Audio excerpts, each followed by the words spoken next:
ovako da kažemo, zanimljivi snežnik. Večeras otvaramo izložbu na temu Impuls, 9. izdanje. Ove godine imamo tu čast da izložba se organizuje u Parobrodu i ovom prilikom želim da se zahvalim ekipi iz Parobroda što nam je izašla u susret i prepoznala ovu izložbu kao važnu i ovu temu naravno. Večeras možete da vidite radove 71 autora. Zastupljene su različite tehnike likovne i primenjene umetnosti. Tako možete vidjeti crteže, slike, akvarele, grafike, digitalne grafike, fotografije, skulpture.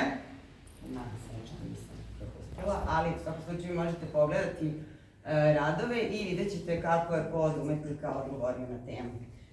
Ja bih htjela da se zahvalim svima vama koji i ove godine ste učestvovali na projektima Udruženja Kreativna fabrika i moram da kažem da je ove godine Udruženje Kreativna fabrika organizovalo 16 izložbi kolektivnih, međunarodnih na različite teme i 4 samostalne. Sledeće godine nastavljamo isto ovako. Dosta novih umetnika nam se priključilo i jako sam srećna zbog toga i dosta mladih umetnika.